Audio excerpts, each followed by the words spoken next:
Haupa, arratsaldeon, Laurak jotzear gure eguneroko hitzordua.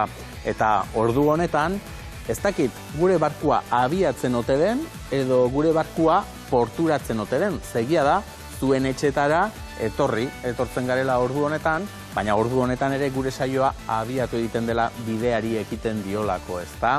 Argi dago gaur, portu giroan ibiliko garela, bai, lehorrekoak izan da, badugu, zer ikasirik, baina maisua ere aproposa ekarri dugu gaur. Eta ikasi ere asko ikasten dugu ipuinekin, ze Amelingo txirulariarena gogoan izango duzue, handik ere baziren, 11 ikasgai ateratzeko,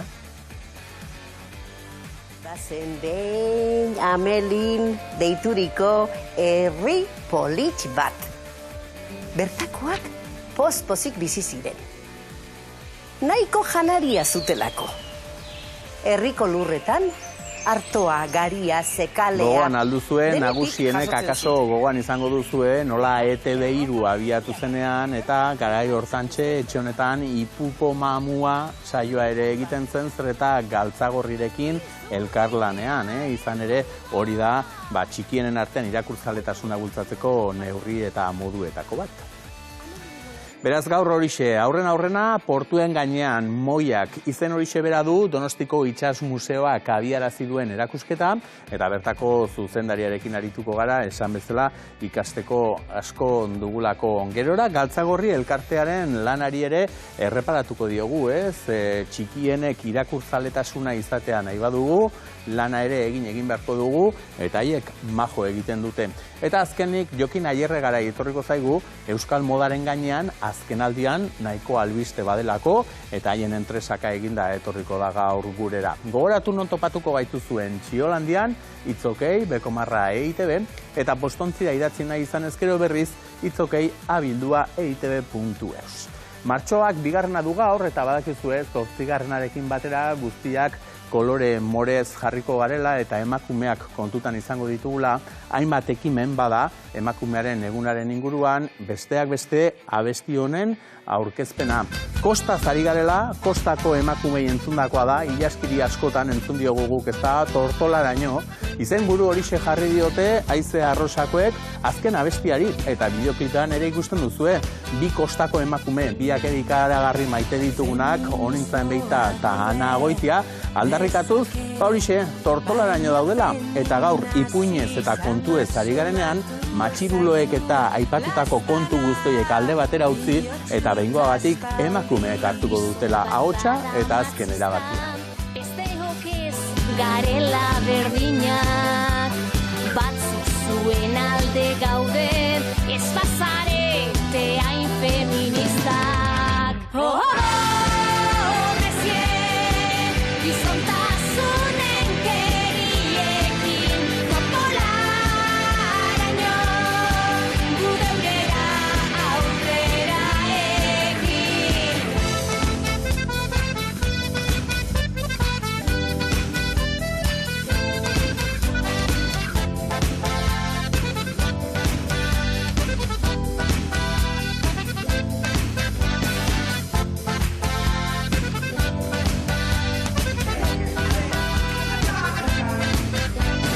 Espazioa behar baduzu, zuk hartu zeurea, zuzendari agintari zarete aldatu mundua.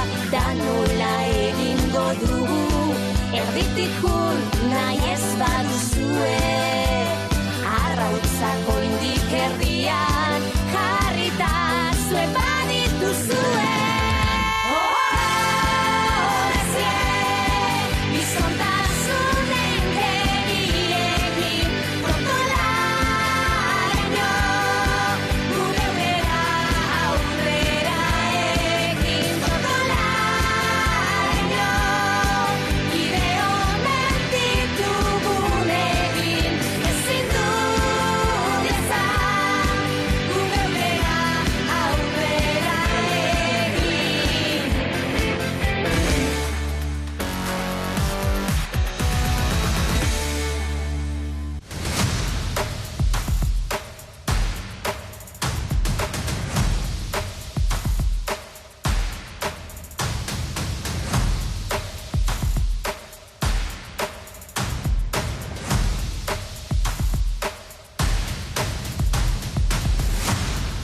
Hortxe, beratarra eta zarauztarra mano-mano, bat familikoa dugu, badakizue Ana Galarraga hemen txigoten delako 15ean behin, beste ere familikoa balitz bezala, beratarra eta zarauztarra, bakarren batek esango du alegia, berako ondartza, Naparron ondartza zarautz izaten dela, eta zarauzko portua horren bestez, Naparron portua ere beharko genuke, naiz eta Hondarribi ere gure egiten dugun, eta hortxe ikusten dut orain gure urringo gomidatua Irrifartxu, gero argituko digu berak aurrena, ze ontaraz hitz egitera ekarri dugu, esan dizuegu Moiak erakusketa.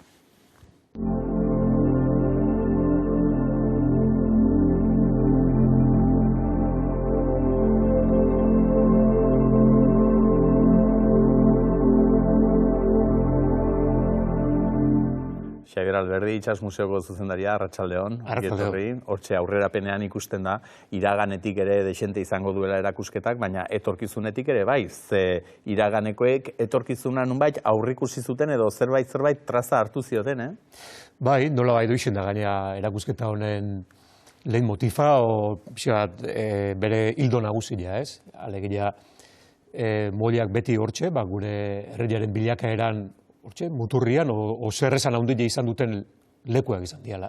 Eta jarraitzen dutela izaten. Portuek badute xarma berezi bat, eta ikusi bestela atzo gure lankideek Hondarribian hartutako irudiak, benetan ikusgarri zegoen, goiza ere alaxi izan zelako, gorri-gorri, gerora etorri zenaren seinale, eta bertan, Hondarribian irudi dotore hauek utzi zizkigun goizak, Batetik, barkuak berak eta bai, baina atzean, orentxe ikusiko ditugu, nola, ematen diote alako, puntu erromantiko bat, ze portuek badute hortatik ere bai, ezta, Xabier, erromantismotik, gordinetik ere bai, segurazki, itsasoko bizimodua ere, nahiko bizimodu gogorra eta alatza ere izan badelako, baina lehen esan dudan bezala, portuak dira askotan abia puntu eta helmuga biak uztartzen dira, eta horiek ere aztertzen ditu, zuen erakusketa honek. Bai, azkenian, diozun bezala Moiak azkenian, alderdi asko dituzte.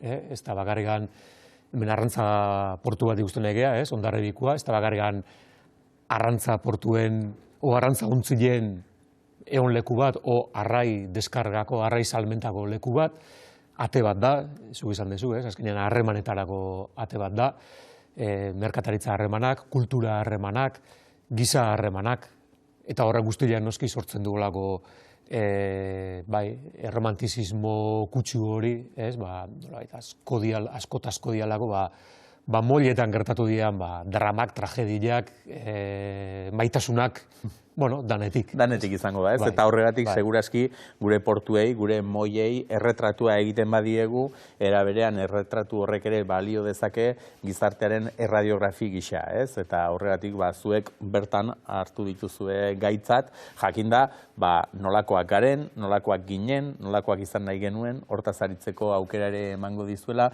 eta izen burare alaxe jarri diozue, tradizioz berritzaileak, eta hasiera batean badirudi kontraesana dela, tradizioa eta berrikuntza, baina... Hori da. Azkenian Moiak, zu esan desun bezala, islatzen duna da gizarte bat nola harremantzen den munduagin. Mundura zabaldutako atiak dira, mundu naturalea, eta baita ere, gizakiak ere egitako mundu horretara, Eta gure harremantzeko modua, Euskal Herriaren harremantzeko modua munduarekin, beti izan da hortxe, nolabait, berrikuntzak egite horretan, beti hortxe muturrian egongean herri bat geha, eta berrikuntza horiek itsasoakin estukin lotuta gainea, Orduan, nahiz da kontraesan bat dirudin, tradizioa eta berrikuntza, ala dirudi, eta askotan gainea baita ere gure Moietaz degun iruipena hori da, tradizioarekin lotutako zerbait, arrantzarekin eta iraganarekin lotutako zerbait, baina gaur egunean ere, portuetan gertatzen denaren arabera antolatuta dago gure gizartea, itsasoan zerbait gertatzen bada berehala igertzen dugu gure patriketan. Bai, ekonomian ere, onerako eta txarrerako. Orduan, tradizionalki egia esan da, hori da, izan geha beti berrikuntzak garatu behar izan ditun herri bat eta garatu ditun herri bat. Gainera, izena Moiak jarri diozue, portuak ere izan zitekeen, baina susmoa daukat eta orain zuk zuzenduko didazu okerroten hauen, kanpotarrek bai portua ditzen diogula, baina normalean herritarrek eurek moiak ditzen diote, eta orduan moia hori bera herrian nola dagoen txertatuta, zuek ere horretik gertuagoko egite aldera edo moiak aukeratu, ez? Bai, intenzionalidade osoz erabaki dugu hitz hori, ez? Bueno, egile dalako, gaur egunean batez ere zuk izan dezuna, ez kanpotikan datozen kartelak eta deiturak eta bar, eta portua entzuten dugu, baina bertakoek beti molla esate dugu. Bilboko molla, Donostiko molla, Getaiko molla, kostakoak gehan normalian molla hitza erabiltze dugu, beste batzuek badia, kaia eta bar, eta bai. Izan ere, zuek Gipuzkoakoak hartu dituzue, abia puntu, ez da, zuek Donostian zaudetelako, eta bertarako gomita egingo dugu, ze ikusten ari gara erakusketaren irudiak, bada, hor, makina bat tresna, makina bat irudi, makina bat maketa, eta orain aletuko ditugu guztiak ere, baina, segurazki, Gipuzkoako moia hoien erretratuak ere, balioko du Euskal Herri osokoak erretratatzeko, ez? Hor, ñabardura.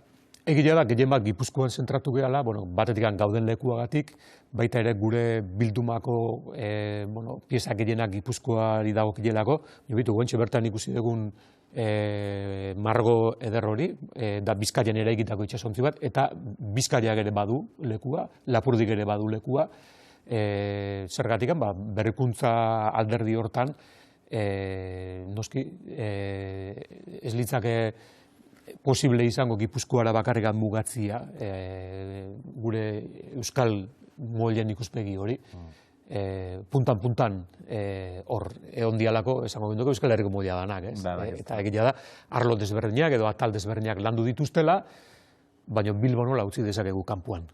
Azaletuko liratzenak, ez hori bakarrik, Bilbotarrak ere bestela. Ez hori bakarrik, eta, esan nahi. Azken finean denek osatzen dutela mikrokosmos bat, ez ekosistema bat, eta ekosistema horretan portu bakoitzak, moia bakoitzak bere funtzioa ere betetzen zuen, ez da bere ezaugarriak eta bazituen. Zuzer horrek aipatu duzu, museoko fondotik ateratakoak direla pieza asko eta asko, baina bestela ere bai gordailutik, akuariumetik, Getariako kofradiatik, bilketa lan ere egin duzu, ez? Bai, nolabait diskursoa osatzeko, egia da, gabezi batzuek genitun gure bilduman, eta orduan, beste erakunde batzutara jodegu, zugaitatu dituzu ez, gordailu dala, akuarium dala, erakunde kofradila, enpresa batzuek ere bai, elkarte batzuek ere bai, azkenian nolabait osatzeko, guk falta genitunak, museotik kanpo nolabait topatu ditugu. Eta aletzen joango gara, bertan zer nolako piezak izan ditugun, eta gero ze ondorio atera dugun, eta barku asko badira, izenak eta izanak ekartzen ditu askotan, baina izenak ezagunak ere dituztenak, San Juan ontzia, segurazki gehientsuenek ere ezagutzen dutena, eta haren modelo arkeologikoa ere ikusgai dago, ez? Bai, azkenian berrikuntza horretaz ari gerala, konturatu gaitezen guen dela, 500 urte ere, garai hartan, naiz da gaur egunetik begiratuta antzinako kontuak dian, guen dela 500 urte San Juan bezalako euskal itxasontzi horiek punta-puntako teknologia zian, lehen mailako teknologia, ozeanoen arteko harremanak bideratzen zituzten erraminta nagusia, eta begira gauzak nola dian, ez, garai hartan puntako gailu bat izan zana, gaur eguneko munduan, izan da, tresna hori, izan da baita ere, punta-puntako ikerketa arkeologiko bat egiteko aitzakila. Azkenean, itxasontzi horren induzketa eta itxasontzi hori ezagutzea, ikertzea, benetako erreferente bat izan da, nazio artean, eta horren adierazle da, hain zuzen, maketa hori, zugaitatu duzu maketa hori, beak, Kanadako arkeologo beak ere egitako maketetako bat da. Baina maketa hori erabili izan hain zuzen, UNESCOren ikur bat osatzeko. UNESCO munduko urpeko ondareari dagokion ikurra, hain zuzen, maketa hori erabiliaz eraiki baizun. Lehen esan dugu, ez da, itxasora, portura, arraina ekartzen dela, eta bakarren batek esango du, Getariko gero legatza jaten dugun hori urrearen gixakoa ere badela, baina urrea ez, baina zilarra, eta hau kontrabandoan ekarritakoa, ze arrantzan ez ezik, kontrabandoan eta alako lanetan ere hariko ziren, itxasgizonak garai batean, alakorik ere bai, tartean. Bai, azkenean saiatu geha, jarduera desberdinak ikutzen baita. Ofizialak eta extraofizialak. Hori da, horiek ere hor daude. ez? Eta gaina iraganian gaina etzan oso erresa, ez? Gaur egunean guk askotan nahiko erraz bereizten dugu, ez? Noaino iristen dan, bueno, legez kanpoko edo lege barruan egiten den merkataritza edo jarduerak, ez? Baina duela hainbat mende etengabeko istilu, testatuen arteko gerrate eta testuinguru horretan, bueno, gaur legezko harremana sana, bihar bi errege elkarren aurka gerran hasi dialako, bihar etzan zilegi. Orduan, olako gertakariak etengabekuak zian, noski gaur eguneko sakeleko telefono egite ez zuten baita ere informazioa eskuratzeko, orduan zu xano zure ontzineakin juntzea ez dakin nora, eta guen ez zaila zea. Hori da, olakoak ere izango ziren, ez? Esan duzu, sakelekoarekin joaten gara gaur egun, eta irudiak ere alaxe grabatzen ditugu portutakoak, eta itxas bazterretakoak, eta garai batean hori nola etzegoen, notario lana egiteko eta grabatuak eta ala ere izango ziren margolanak, eta horre ere bada esate baterako bat, 1813 urtekoa, ez da, The Storm of San Sebastian. Bai, hor Donostiko erreketaren inguruko hainbat grabatu badaude jarrita. Zergatikan erabili ditugu irudi horiek, bueno, batetik Donostia portu bada, eta portu horrek jasandako, bueno, gertakari historiko bat da, ez? Benetan giltzarri izan zana bere bilakaeran.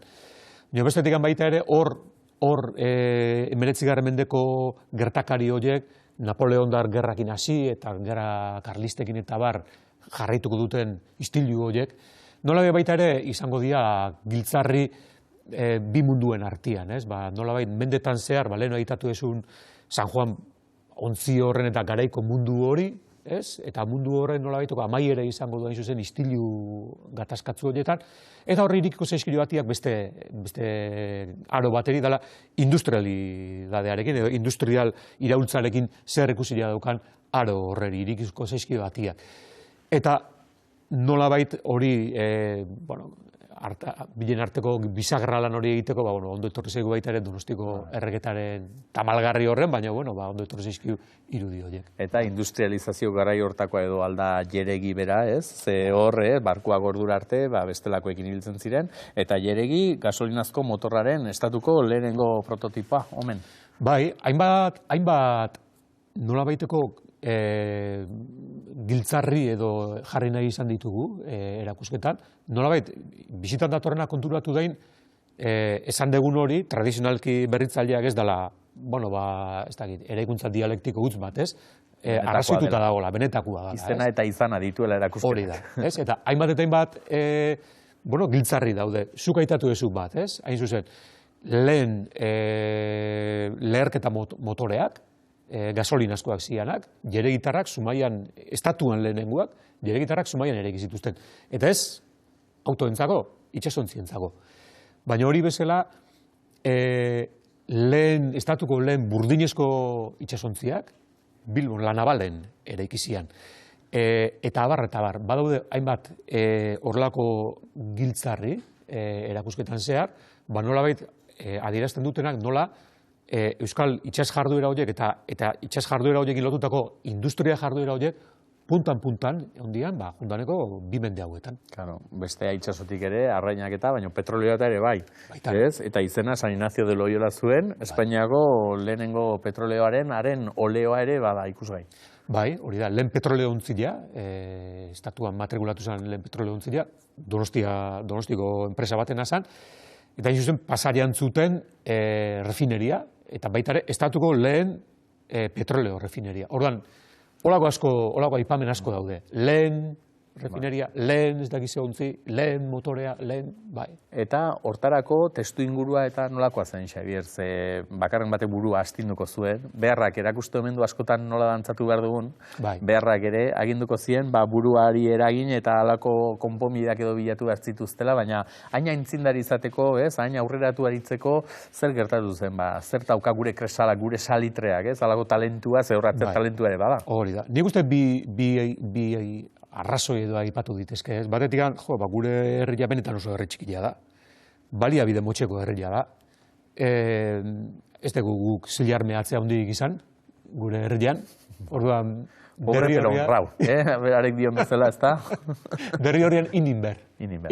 Ez da, hori, inbehar hori izan da konstante bat gure historia osoan, ez? Eta iten espazen du, gozeak hilko zeinan. Orduan, egin behar, ez? Orduan, hori izan da ikaragarrizko akulua, beti horregon dana. Eta geho noski, azkenian, sartzen zeanian egin behar horretan, beti saiatzen zea, albalin bada benepin lanak entzen. Eta lanak entzeko, lana errazteko, lana egin behar. Eta horretarago buru erabili behar, eta horrek ekartzen du nola baiteko tradizio baten sorrera hori, ez? Nola bait, sortzen dulako, zuk esan dezu bezala, talentu bat. Gurasoen gandik seme alaben gana pasatzen den transmisio bat, talentu bat, gauzak egiteko era bat, ez konformatzeko ohitura bat, hobetzen jarraitzeko ohitura bat, eta behar bat. Bai, hori sortzeko, ze behin sortutako hori ere gero mantendu, gorde eta zaindu egin behar, ez? Eta badakigu kostaldeko jendeak beti oso harro dagoela, bere izaeraz, izaeran ere eragina duelako, ez? Portu herria izate horrek, lanbide zaharrak ere galtzear daudenak, ez? Eta orain dela aste pare bat ere hemen izan genuen Labairu Fundaziokoek egindako lanarekin horre emakumeak eta itsasinguruan bizi izan zirenak eta haiek ere nolait gorde izan dute hor dagoen jakituria guzti hori, baina kontziente dira era berean ere, pixkanaka desagertzen ari den bizimodu bat dela, ez? Eta desagertuko bada, ez dakidala desagertzera helduko dan, hori gordeta egotea eta historia horren zatia gero gaur bezala hemendik urte batzutar ere kontatu ahal izatea gauza ederra, ez? Bai, egia da, hori alabeharrez gertatzen den zerbait dela, ez? Esan nahi dut, berrikuntzak sortzen guazen enean, nolabait bide hortatik kanpo geratu dian jarduerak, azkenean ben funtzio ekonomikoa galtzen dute, eta azkenean desagertu egiten dira. Hori ez da gertatu orain bakarrik, hori beti gertatu den zerbait da. Egia da, gaur egunean badaukagu desberdintasun bat, iraganarekin konparatuta, eta zein da desberdintasun hori. Iraganean, agilean, ez zutela kontzientzia hori, ez? Hori ondarea danaren kontzientzia hori ez zuten, eta hor da, hainbat eta hainbat gauza galdu zian, egunerokoan barneratuta zutelako eguneroko bizimodua zela, eta behar bada hor, altxorrik edo ez zegoenik ere pentsatu ere ez. Ez zuten ikusten, ez? Ez zuten ikusten hor ondaera izaerarik izan zitekenik, behantzako zan bizimodua ateratzeko zerbait, egunero egin berreko zerbait, eta orain beste erabatera egin balin badezaket, zergatik egingo dut lan gehiago eginaz lehengoera. Bastarrea utziko dut. Orduan hori izan da, mendetako bilakaera. Egia da, gaur egunean, ondare balio bat ikusten diogula baita ere, gauzak egiten jakiteari, ez? Gaur egunean batez ere, mekanizazio eta makinizazio prozesu horretan, giota gehiago murgilduta gauden honetan, konturatzen gea, talentu horiek, jakintza horiek, altxor bat diala, gure ondarearen ispilu bat edo eduki bat diala, ez? Eta orduan, hor dagoa nahi balin badezu alde hori, ez? Eta gaur egunean, hainbat iniziatiba baditugu, eusteko edo benepin jakintza hori biltzeko eta mantentzeko. Ez zutela askorik pentsatuko ez da, orain urte batzuk, gero gauza guzti horiek museo batean bukatuko zutenik, baina hala bukatu dute, lehengo astean, zabaldu zen duten Moiak izeneko erakusketa hau, urte guztian ikusgai egongo dena, 2 solairu, horretarako propio jarrita, baina erakusketaz gain, beste 11 ekintza ere prestatu dituzue, beti ere mezu berdinaren inguruan, baina bisita gidatuak eta halakoak, ez da? Bai, azkenean gu geu Donostiako Moian eonik, eta Moiaz hitz egiten ari gehala, etzan zilegi, eraikuntzaren paretaz barrene bakarrik geratzi, gure eskaintza.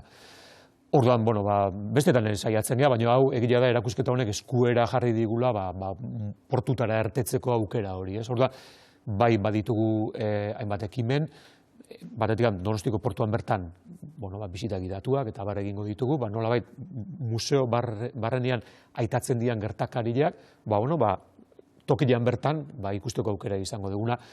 Hortatik aparte, baita ere aigea prestatzen hainbat portutarako irteerak, oraingoz 2 ditugu buruan, eta erdi hitzartuta, bai Getarian eta bai Mutrikun, funtzionatzen badute, aukera anitza daukagu, egia esan da Euskal Herri osoan, han eta hemen baditugulako leku ederrak, berrikuntzarekin zer ikusia daukaten lekuak, zuzenian jendeak ezagutu ditzan eta gozatu ditzan. Eta familientzat eta ere, propio prestatutako ikustaldiak, eta aukerarik ez dela faltako, denak jakin nahi dituenak, hortxe, sarean, ez da, Itsas Museoaren webgunea bilatu eta antxe topatuko duela azalpen guztia.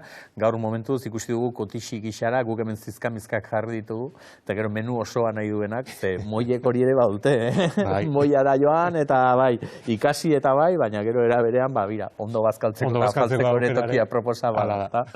Eskerrik asko, Xabier Alberdi, eta jakingo dugu, erakusketa honen berri, eta arrastorik denok ikasten dugun gehiago, garai batean tradizioan berritu zuten bezala, guk tradizioari begiratu zea berritzeko gai ere bagaren. Eskerrik asko. Mila esker, izan ondo.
Kale izendegian barrena, astero egiten dugun errepasoan, gaur ere geldiunea Donostian egin behar du, eta Itsas Museotik ez oso urruti, eta gainera Alberdi berak ere aipatu du, ezta 1813ko oleo hura The Storm of San Sebastian, bakizue gertakari lazgarriak izan zirela, hiri guztia ia kiskali zela, baina kale bat zen justu salbatu zena, kale ezagunenetakoa, taberna eta denda ugari dagoelako bertan, badakizue Elizabatetik, Santa Mariatik abiatu, eta San Bizente Elizaraino edo Santelmoko museoraino, segurazki bertatik askotan pasako zeineten, baina behar bada kalearen historia ez duzu ezagutuko, beraz, hortxe.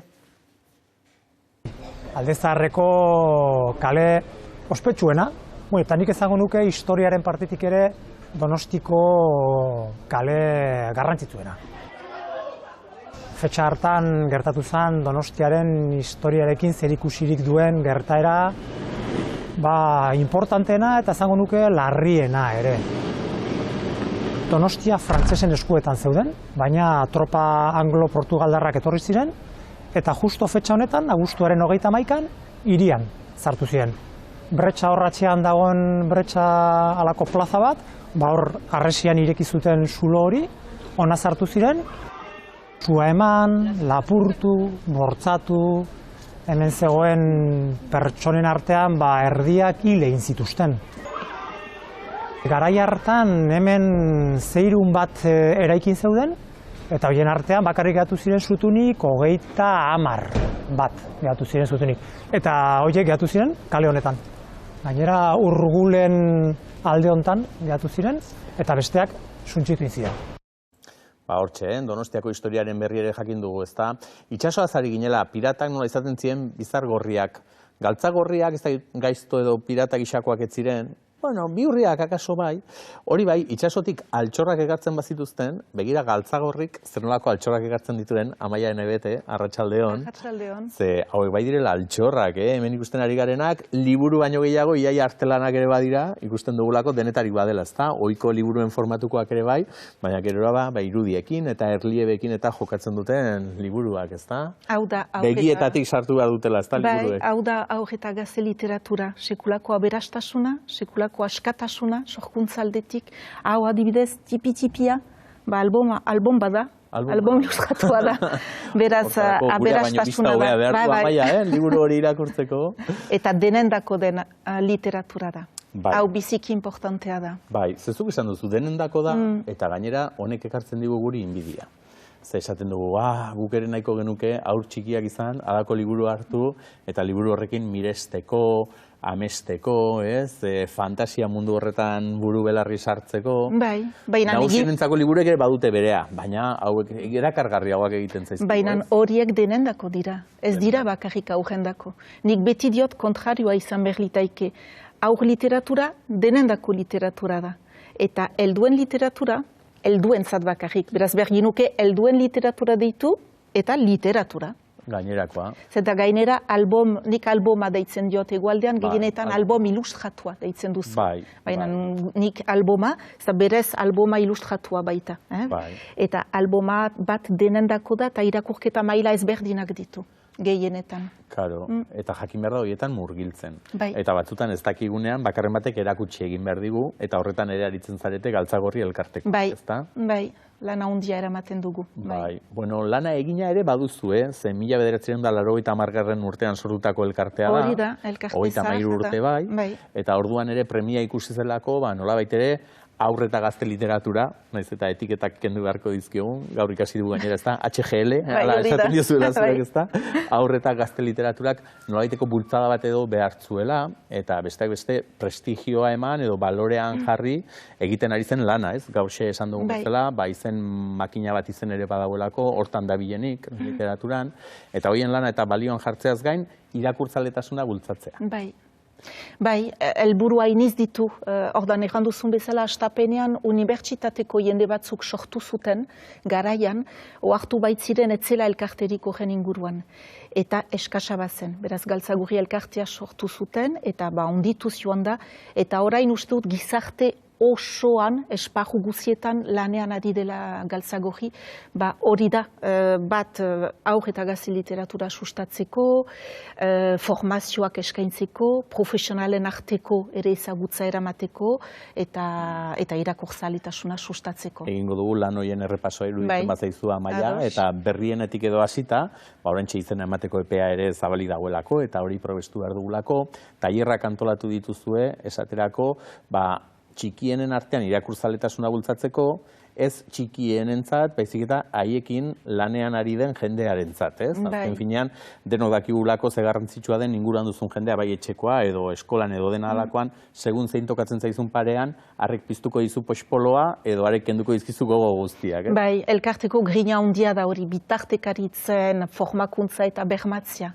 biziki importantea da. Bai, eta horregatik, irakasle lanetan eta aritzen direnentzat, alako formazio propio bat osatu duzue, ikastaro bat, non, estrategia batzuk edo, ez, zertzelada batzuk ematen dizkie zuen, jakiteko, nola piztu dezaketen poxpolo hori. Bai, duela 2018an sortu zen hasi ginen ekintza horrekin, eta helburua da eskoletan sartzea, eta erakaslei formakuntzak eskaintzia zendako, ohartzen baikira eta erakasleek erraiten digute, eien erakaskuntza formakuntzan ez dute baitez bada aur literatura unkitzen eta ezautzen. Ez daukate tresnarik eta zuek nolaitere tresna horiek albideratzen dizkiet. Hori da, beraz hori hasia da talau probintzietan ari gira eta helburua da oso saio praktikoak dira.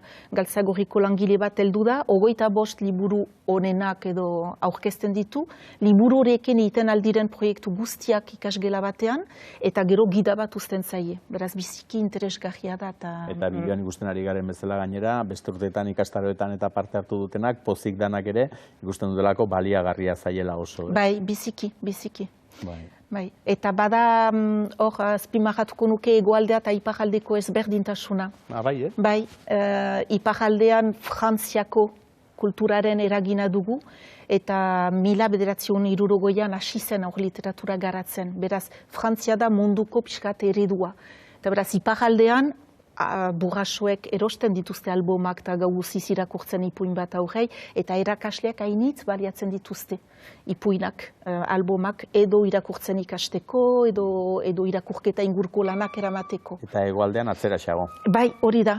Izan da atzerapen bat, historioak esplikatzen du, diktatura izan zen, Euskara etzen normalizatua, beraz aur literatura, etzen garatu, eta 82-83an Euskara normalizatu delaik, hor bultzada bat izan da. Ilunura atzean utzita, hor beharra eta premia ikusten zelako, eta horrek dira batzuk, dena Euskaratzen, klasikoak Euskaratzen eta pentsa 2000 urtean, beraz ez hain aspaldi, etzen oino deus, tipi-tipientzat, 0 urtekoentzat, etzen deus.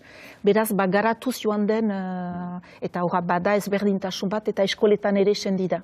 Iparaldean erakasleak hainitz erabiltzen dituzte, eta hegoaldean bada formakuntza bat emateko. Horregatik zuek ere jomugan dituzue, unibertsitatean orain ikasten ari direnentzat, haientzako ere ikastaroak antolatzen dituzue, jakinda, etorkizunean haien esku, ez? Haiek bitartekari lana, zuk aipatu duzun bitartekari hori uste dut politia delako, ez da? Zu bilan hori egiten duen jendeak, etorkizunean lan hori egingo duenak ere, tresnak izan ditzan. Bai, hori da, 3. urtekotz zabalduko dugu aurten, eta Euskal Herriko Unibertsitatea montatu dugu, nola deitzen duzuezuek, kurrikulum bat, ez? Ibilbide bat, ez? Olako trajektoria bat, naik izena eman dezake, erakasle edo bibliotekari eta hortan gauza hainitz biziki badira saio teorikoak eta praktikoagoak eta biziki interesgarriak. Bai, esan dugu Galtzagorrien 80 ari zaretela lanean, eta lana majo egin duzue, halako ikastaro ez eta gain, baduzu zuen aldizkari propioare, ez? Bai, nola, hori da, biziki segitua dena eta bakarra da. Eta gazte literatura aipatzen duen aldizkari bakarra da. Hori da, gero podcastare baduzue. Bai, gazteei begira gauza hainitz proposatzen ditugu. Eta horra podcasta, book trailer ekitaldiak, irakurketa klubak. Hori izan behar nuen, ez? Saiatzen zaretela gainera eta hori atzematen da, gaztenen gana heldu behar bada, haien hizkera eta modu eta molde beretsuan aritzea, ez? Ze askotan badakigu eta erdi txistere egiten dugu, oraindik akordatzen naiz, Obabakoak irakurtzera behartu nindutenean, eta gero badirudi behartzen zaituztenean eta gero mania eta ere hartzen diozula kontuari, eta gaztengana gerturatu nahi baduzu, begitik sartu bertzaile liburua, ez? Eta hortan garbi dago, asmatu duzuela kolorean eta irudien bidez eta gaur egungo gazteak hoxe pantailatan dauden horrekin, youtuberrak edo zuek booktuberrak bihurtu dituzue eta euren artean ere alaxe lehiaketa bat martxan jarri, eraiek ere bide hori egin dezaten. Hori sebera. Eta bada euskal irakurzaletasun hortan badugu arazo bat, konpondua ez duguna oraino, eta iparaldean ere gauza bera, euskal irakurleak 9-10 urte arte euskaraz irakurtzen dute. Eta gero, nerabe bilakatzen direlaik, bada ozka bat, eta iparaldean nabari da, frantseserat lehatzen dira, eta hegoaldean ere, eta espainolerat lehatzen dira, beraz, segitzen dute irakurle izaiten, baina beste hizkuntzan beraz, hor badugu zerbait lantzeko. Hor kate begia apurtu egiten mazaigu gainera, akabo. Hori da, gero berriz lotzen dira, gehienetan, baina atseman behar dugu gakoa eta zendako, eta horregatik proposatzen diezuena da, liburu baten iruzkina egin, baina idatziz eta egin beharrean, idazlan gisa edo egin beharrean, Youtubeen egindako bideo baten bidez, eta norberak imaginazioa astinduz, gauzarik edo bideorik erakargarriena zeinik egiten. Eta bikain funtzionatzen du, oso hori eskoletan bertan, ikastaroak dituzte eta muntatzen dute, eta gero lehia bada, eta gero book trailer ere ekintza bultzatu dugu, eta hor da, horra gazteek egin liburuekin Youtubeen eta agertzen dira, beraz, horra, zaletasun gogoa pizteko manera bat da. Era berean gainera gazteak eurek ere preskriptore bihurtzen dira, ez? Nola esateko beraiek aholkatzen dute, ze pertsona nagusi bat etortzen zaizu zanez. Begira, liburua gustatuko zaizu? Bueno, bate daki. Baina, zure gelakoak, zure kuadrillako lagunak esaten badizu, bada sinisgarri gora. Eta hori erronka bat da, zenta aur literaturan gehienetan helduek edo bitartekariek dituzte hautatzen liburuak aurrendako. Aitamek, eiek dute hau gustukoa, beraz hau dute erosiko. Erakasleak hau interesgarria, beraz hau landuko dut ikasgelan. Gutxitan aurrak berak du hautatzen. Liburu dendetan ikusten dira, badoaztet, hau politagoa da, ez da, hau erosiko dizugu. Ez dute eiek. Eta horregatik ikusin montatu dugu, ipatuko dugu euskaraz den, euskara hutsean den aur eta gazte literatura azoka baino gehiago. Gainera, saran, lehen saran da, ez da kasualidad izango, ez da? Mugaz gaindiko egi batean. Bai, eta gainera badakigu saran ere, lehendik ere egiten dutela ez da, euskal idazleen eta biltzara, 40 bat urte bat. Horixe bera, 40 urte, horixe. Eta azkeneko 2 urtetik ona, aur eta gazte literaturarentzat propio osatutako azoka da. Ikusi makusi? Bai, ikusi mikusi. Zuek egualdean ikusi makusi diozute, baina berdina da. Bai, beharrezkoa zen. Urte guziz Galtzagorri ekiparekin joaiten gira Montreuillerat, Pariserat, da munduko azoka importanteena. Mundua osoa biltzen da hortan. Eta behin aritu gira, baina ez da, euskal kultura da, aur eta gazte literatura, eta eskas bat bada, beraz montatu behar dugu hori. Beraz, elkartu gira Kiribil Konpainia Iparraldean, Galtzagorri eta Pamira, eta sortu dugu ekitaldi hau. Azoka bat baino askoz gehiago da. Bai. Ez daude erakusleioak bakarrik, horiek ere egon badaude, lehen esan dugun bezala, ez da, liburu sorta guzti hau hemen dugunaren gixako ere erakutsi behar delako, baina ora berean, ipuin kontalariak, jolasak, tailerrak, eta lehen esan duzun bezala, 0-3 urte artekoentzat ere bai. Bai, espazio berezi bat muntatu dugu dedikatua hau umeti txikien. Ze hortxe dagoakoa. Bai. Izan ere, seme-alaba txikiak edo ilobak edo dituztenak esango dute, haieko eratzerakoan eta ipuina kontatzeko eskatzen didatenean, orduan larri ibiltzen naiz, eta nola moldatu eta, ze azken finean ez, gerora landare hori azitzea nahi badugu, ez azia ere erein behar da, eta busti behar da. Bai, eta kondatzen diozulaik nini bati, zu haurek heldu gisa sekulako plazera hartzen duzu ere. Eta bai, biziki importanta da, azkenean niniek lehen artearekiko duten lotura alboma da. Zinez, eien lehen kontaktua, zenta obiektu artistikoak dira. Eta beraz biziki importantzia da. Papera izatera ohitzen dira, ez? Eta hori etzai arrotza egingo, jakinda orain gainera, hori pantaien kompetentzia ere hori zango dutela, paperekora ohitu behar dute. Orban zaila da, pantailei konkurentzia egiteaz, eta biziki tipiak eta denak erakarriak dira pantailei, baina eskaintzen dizkiezulaik liburuak, sartzen dira, baina beti, eta helduak ere. Beraz, liburuak badu indar bat, behin galdu ez duena galduko. Badu bere xarma, ez da? Bai. Hoiek dira hitzorduak ere, urrongoan noiz izango da? Orduan, ikusi ondokoa da urriaren 20 eta 21.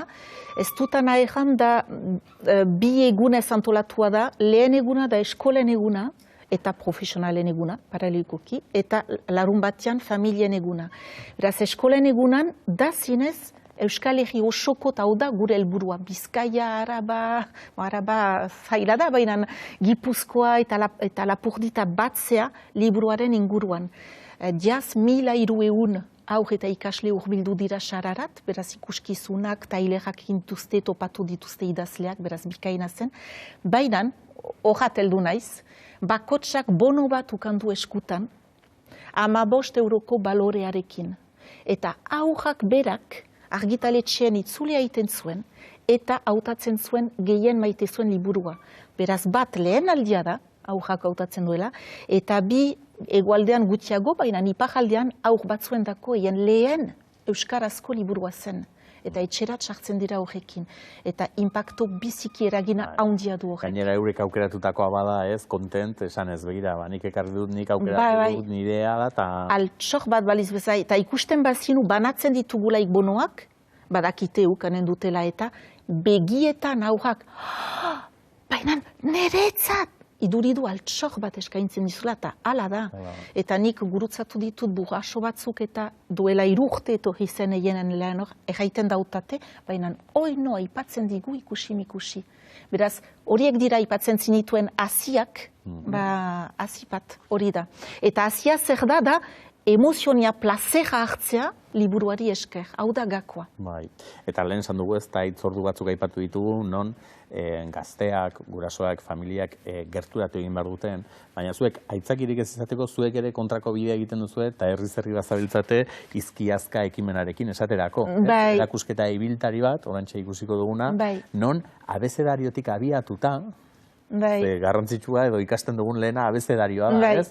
Eta hortik abiatuta, erakusketa bat, jendeak ere mundu hortan murgildu da. Bai, horiek dira areto literarioak deitzen ditugu, eta horiek dira publiko zabalari idekia dena, eta aur eta gaztei, eta beraz, muntatzen dira, janduzuna, areto edo erakusketa bat bezala, eta erri batetara goaz, adibidez, bibliotekan sartu, eta eskolak edo familiak etortzen aldira, eta bada dinamizatzaile bat. Eta beti gai bat hautatzen da, eta aipatzen duzuena da abezedarioan inguruan.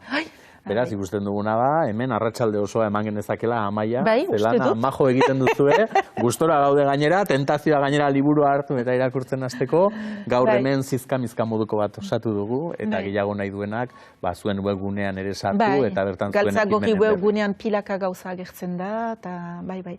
Eta azpimarratu nahi nuke, jandut egoaldean pixkat berantabatzera, baina sekulako garapena bada. eta gaur egun ilustratzaile gazte eta emazteak, gainera emakumeak, hainitz ateratzen ari dira eta beraz sustengatu behar den kultura arlo bat da hori uste dut. Saio honetatik bakarren batzuk ere pasa izan dira, arte, eta aurki Maria Sunlanda ere izango dugu, esate baterako, klasiko bat ere eta halako omenaldiak eta ere mereziko dituena. Eskerrik asko, Amaia. Mil esker handi bat, aur literaturari eskaintzia. Eta segi lanean, eta batez ere segi, atzematen zaizun ilusio horrekin lanean.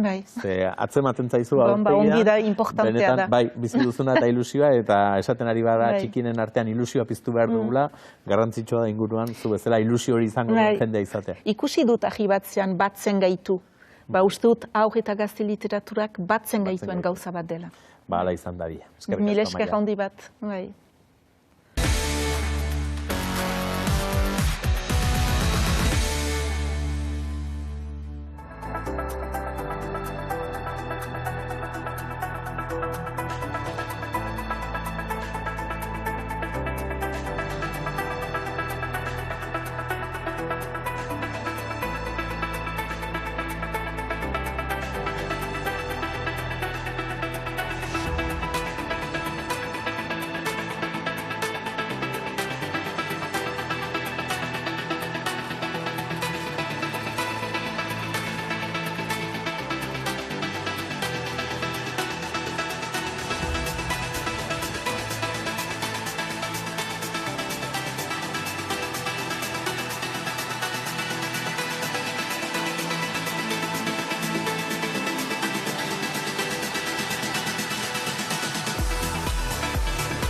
Ez dakit asmatu duzen asmakizuna, baina guk ez dugu asmatu. Ze beti Jokin kexu agertzen da, beti berari zutik tokatzen zaiola, gaur nik sofak jarri eta gaur zutik erakusteko moduko zen gaurko Luka, Jokin? Gaurkoan luzez, ez?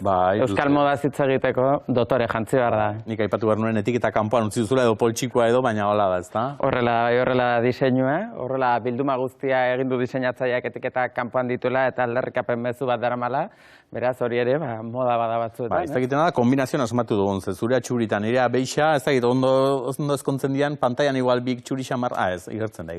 Baina hori badakizu zergatik den, ez? Gure azal koloreak eta horren ezberdinak ez direlako. Hori aipatu behar nizun, ze nik normalean, bakizu kolore iunekin eta txuriak garenok, gero kolore argiak eta jarrita ez dakit asmatzen dugun, baina hori ere behar bada ustea bezala, ustela da hori ere? Hori da, ze batzuetan, badauka zer ikusia ile kolorearekin, azal kolorearekin, begien kolorearekin, hor kolorimetria dagoatzean, ez? Eta bada zientzia moduko bat. Eta hor, sorpresak eramaten dira bakoitzak bere burua aztertzera eramaten duenean.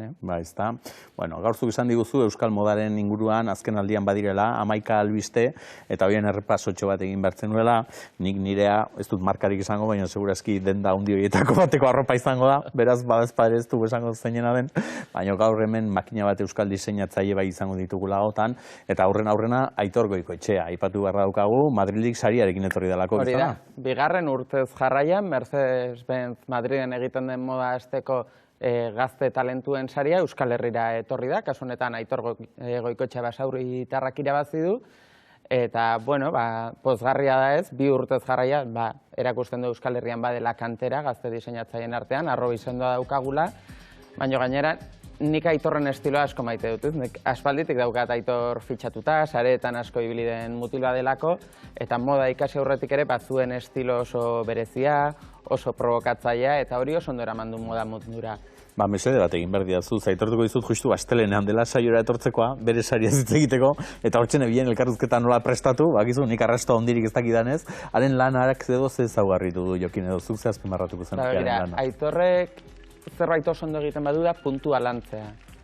puntuzko jaka zoragarriak egiten ditu, batzuetan boxerrak ere egiten ditu puntuz, eta horrelako jantzi txikiak puntuarekin lantzea ez da horren erresa, eta gainera berak puntuan ere estampatuak sartzen ditu, orduan beste modu batera lantzen du, badauka beste zerbait dela maskulinitate eta femininotasunaren arteko mugak apurtu beharrean berak lotu egin dituela, ez, bi mundu hauek, eta orduan beste maskulinitate bat aurkezten digu, nahiko transgresorea, homoerotismoarekin ere jolasten du, batez ere bere aurkezten bideoetan, eta bilduma honetan, adarrak deitzen den bildumagatik jaso du saria, errituekin, jantzi tradizionalekin jolastu du, eta hor badauka sormen handitik atera den bildumak koloretsua. Begira, ikusten orain erraza egingo diot elkarrizketa astelenan, eta eskertzen dizut. Urrungo albistea, daigarriare bazait, ez dakit honi bide nola eman. Beraz, nik izena esango dut, eta gero jakingo dugu, zerratik aipatzen dugun, bakarren batik esango du. Tamara Falco? Benetan, itzokein Tamara Falco? Bai, nik ez nuen uste honen inguruan itziko genuenik biok telebistakate honetan gutxiago, baina, euskal moda ere hemendik kanpo konsumitzen da, zorionez. Orduan, Griñongo markesa ezkondu egiten da, eta euskal marka bat aukeratu du bere soinekoa egiten. Eta gauzak diren bezala, seguraski publizitate ikaragarrizkoa egingo dio, hemengo makina batek egingo liokena, baina handiagoa. Hori da, azkenean, nazio mailan egongo den ezkontza entzutetsuena izango da hau, polemika handi batetik datorrelako batez ere, eta berak bere garaian aizpa ezkondu zenean soineko bat ikusi zuen, maitemindu egin zen, eta orain bere soinekoaren bila hasi denean ikusi du marka honek, Sofiet Buala moda etxeak, soinekorren berrinterpretazio bat egin zuela. Orduan oraindik eta gehiago gustatu zitzaion, eta hegazkin hartu eta Bilbora etorri da soinekoa probatzera, eta soinekoa aukeratu egin du. Eta asmatu aldo? Soinekoa ez dakigu zein den, hori da lehenengo gauza. Baina susmoa duzu asmatuko dula. Berak esan duen lehenengo gauza da, inork ez du soinekoa ulertuko. Nik asko maite ditut marka honen atzan dauden Sofia eta saioa, Bilbon daukate beraien egoitza eta atelierra, eta egia da, oso linea garbiak egiten dituztela, soineko romantikoak dira, baina oso bereziak dira. Badaukate Balentziagan inspiratutako kolekzio bat, badauzkate soineko arkitektonikoagoak, orduan, badira ezkongai soineko ezberdinak esan dezagunez. Soiltasuna, baina batez ere arkitekto puntu hori daukatenak, Sofia Ribas diseinatzailea berez formakuntzaz arkitektua da, eta hori nabaritu egiten da bere diseinuetan. Ezkontzetan jendea elegante joaten da, ondoko laguna ez dakinik. Elegante joan den edo, hau ere egurtu dutez, El Niñoren kamiseta batekin agertu da, eta, ez dakit, El Niño elegante izan behar duen, edo ez, edo, baina ikusiko dugu, El Niñorena. A ber, El Niño elegante, begira, El Niño da marka bat surf munduan sortu zena, Tarifan orain dela urte asko, eta bate baino gehiago esango du, Tarifako marka bat zergatik sartzen duzu euskal munduan, ez? Bai, hori galdetzen, Juani. El Niño izena dator, Tarifan baumen delako haize bat El Niño deitzen diotena, eta surflariek, eta batez ere windsurflariek asko maiten dutena sortzen dituen olatuengatik, eta bada, Andoni Galdeano izeneko euskal diseinatzaile grafiko bat, windsurfa egiteko Tarifara joan zena bizitzera, eta bera, saltxatzen hasi zen, eta marka bat sortu zuen, El Niño izenekoa, kamisetak saltzen hasi zen, geroz eta produktu gehiago saltzen hasi zen, bazkide alemaniar batekin batu zen, eta mundu mailako marka bat bilakatu zen, 80. hamarkadaren bukaeran, 2000 urte horietan, eta marka hau surflariek, skaterrek, kaniek, pijoek, mundu guztia jazte zuen. Eta begira, ez? Hor demokratizatu da dana. Hori da. Badakizu tarte honetan nik makina bat bider jarri zaitu dela konpromezuan, Balentziagaren telesaiaren gainean galdetuta, gaur ez dizu dalakorik galdetuko, baina ez dakit konpromezuzkoa izango den, ze gure ikuslei gogorarazi behar diegu, gaur banatzen direla gaztea sariak. Bai. Eta jakin ere badakit, gaztea sarietan ere lanean aritu zarela. Beste, zu arduratu zarelako, edo zu aritu zarelako aurkezleekin eta elkarlanean, ea ze jantziko dituzten eta. Zu kontatu daiteken eraino. Baina nik, hola erdi lapurtu, honako irudi hauek bai lapurtu ditu dela, eta uste dut hemen, pista batzuk ikusteko moduan gaudela, gaztea sarietako lankideak jantzitan hola joango diren, hor atea zabalduta, ikusten dugu, kamiseta batzuk badaudela, berez normal xamarrak izan dizkenak, eta hortxe pertxeroan nik ikusten ditut, arropak kolore gorri bizi-bizikoak, Bueno, egia da, gorria badela izango da nagusi. Gaztearen kolore korporatiboa da, baina kasualidadea bada, ze euskal diseinatzaile ezberdinen bildumak batu ditugu, ze hori izan da postua ez, gaztea sarietan euskal musika sarituko da, baina baita ere euskal modari bere lekua ematea. Orduan, kasualitatez, gorria nagusi da bilduma hauetan, ez? Eta ondo torri zaigu. Ainhoa Bitoriak bintzat kolore gorria ondo luzituko du, ze Ainhoa Bitoria barrutik hain ederra izan da, kanpotik edozer jartzen dula ere, beti ongo da guapa. Egea plazarra izan dela lantaldonekin lan egitea, ze prestutasun handia erakutsi dute, diseinatzaileek ere beraien aldetik prestutasun guztia erakutsi digute, arropa pilo bat utzi digute proba hauek egiteko, eta bueno, ikusi dugu baita ere euskal modan badela estilo ezberdin asko, azkenean hori bilatu dugu ez, esatari bakoitza, aurkezle bakoitzak bere burua identifikatzea jazteko orduan. Bere izaerarekin bat joango den arropa edo jarrita. Ikusi dugu, badaudela euskal marka ezberdinak. Kasu honetan, soineko gorri hau Jone Iruretagoiena diseinatzailearena da. Ez dakit nik azken momentuan jantziko duena edo den, sorpresa, hori YouTubeen sartuta, gero ikusi halko dute. Orain, ni hemendik korrika joango naizela beraiek jaztera, alfombra gorria azten denean, hor jakingo dugu streaming bidez, ikusi ezakizu. Guk ere adi jarraituko dugu. Baina esan gabe bakoitza nola doan eta zer, bai aipatuko dugula pixka bat iruditzen bazaizu, zen markekin edo aritu zaren, ze uste dut, beraiek ere merezi dutela hemen azpimarratzea ez, zen nolako lana egiten ari diren ez.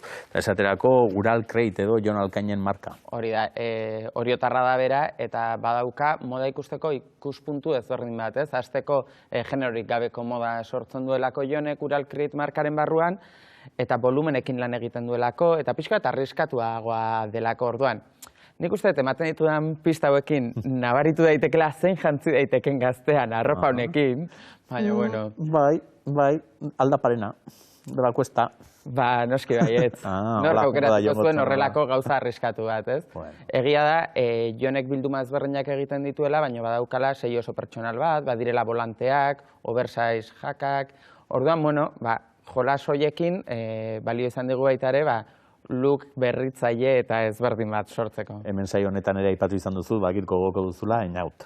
Bai, Einauten jantzi dut gaur, hona etortzeko dotore.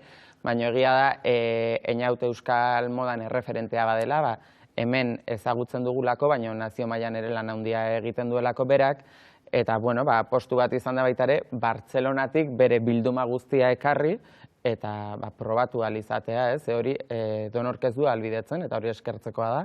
Hau elegantena izango denez, hau teieria, fijo. Esango dizut, bat baino gehiago ibili dela Einauten arroparen atzetik.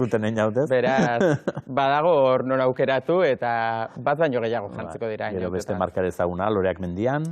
Hori da, hemen egia da, baita ere saiatu gerela, bere egunerokotasunean arropa esportago edo jazten dutenak, Loreak Mendianen daukan puntu kasual horrekin, baina baita ere lotzen duela linea karratu eta nordikoiekin, horrekin jolasten eta hor badira identifikatzen diren zenbait esatari, orduan beraien bildumako pieza ezberdinekin sortu dugu look pixka bat ganberroa, zeman diogu horrelatok ezberdin bat ere. Gero aipatu dugu Jone Iruretagoiena izango dela, ez Ainhoa Bitoria jantziko duena segurazki, edo behintzat hor jarri duen gorri hori behintzat berea zela. Egia da, Ainhoarekin arazo bat eduki degula, arazoa baino, bada zortea, baino eske probatu duen guztia ondo geratzen zitzaion. Orduan, horrelakoetan eta beste zorte bat daukazu, eta da, bestela ere, ez zaizula keixatuko. Ze jarrera aldetik, haren jarrerak horik ez duzu. Inorrez da keixatu eta lana asko erraztu diate zentzu horretan, baina egia da, Ainhoak probatu duen guztia eta Ainhoari aukera asko eraman nizkion, eta guztiak ondo zituela, orduan hor, badauzkagu bi aukera, eta azken momentuan erabakiko dugu zer jantzi. Bestea berriz, Lama de Lab. Bai, Lama de Lab, Goiuri oriotarrak ere sortutako marka bat da, Goiurik baditu bi marka, alde batetik Lama de Lab eta bestetik Soia Bridal. Orduan, bueno, bietako aukeraz berdinekin jolastu dugu, eta bai, asko gustatzen zitzaidala, ze bere azkeneko bilduma dantzan dago oinarritua. Orduan, bueno, dantza, musika hor bazuen lotura bat, eta uste dut oso aproposa dela baitarez eguneroko aukeraketa bat egiteko. Orduan, mundu guztia sari batetara zer jantzi ez dakienean, mozorrotuta sentitzeko ere egunerokotasun horretara eramatea baliagarria da. Orain urrungo irudiak jarri aurretik zalantza bat argitu behar diguzu, ze irudiak prestatzen ari ginela etorri zaigu kezka. Kotoi Club edo Kotoi Mertzeria? Kotoi. Kotoi, orduan behar bada ez bat ez beste. Guk uste dut kotoi klap prestatu dugula, eta ez dakitago izango den, baina kotoi mertzeria iruditu zaigu, ez naiz eta Ander Parodi gure lankideari gehiago gustatu zaion mertzeriakoa, dena esatea. Bagian, lotura gehiagokiko luke mertzeriarekin. Guk pentsatu du kamisetak eta nola ziren behar bada hauzela, baina ez da. Kotoiren atzean, Maialen eta Fani diseinatzaileak daude, eta beraiek badaukate filosofia oso lokala, dena eskuz egiten dute. Orduan, ze gertatzen da, beraiek egiten dute adibidez, bere garaian, Bergarako bakero enpresa zenaren retalekin egiten dute lana, dena neurrira egiten dute. Orduan, bada marka nahiko berria. Orduan urrungurako zorretan, kotoiren irudiak jarriko ditugula agintzen dizut. Ze gaur alakorik eta ez dugu. Eta bukatzeko Aierre Garai, marka ere ikusi dut hortartean badagoela. Bai, bada norbait nik egindako arropa jantziko duena. Hori ez genekin guk, Besteenaz eta bai, ari aritzen zarela eta... Bueno, nik moda ikasten hasi nintzenean, hasi nintzen ere bildumak egiten, da orain nahiko utzia daukat, beste bide batzuk hartu ditu dalako, egunen batean etxea mueblatzeaz eta bukatzen dudanean, ze saltxo guztietan sartzen naiz, eta ez dut nire etxea antolatzeko tarterik hartzen, berriro ekingo diot. Bai, urrungorako kotoiren irudiak erakutsiko ditugu, gazteren irudiak, sari banaketaren irudiak gogoratu gaur izango dela, eta YouTubeen ikusteaz gain irratian ere entzun ahalko duzuela, bertako irudiak ere izango ditugu, eta Aierre Garairen diseinuak ere ikusiko ditugu. Eskerrik asko Jokin, estimatuta beti bezala, eta dakizuen gu bihar itzuliko garela. Ordura arte txintxe bili, eta bizan.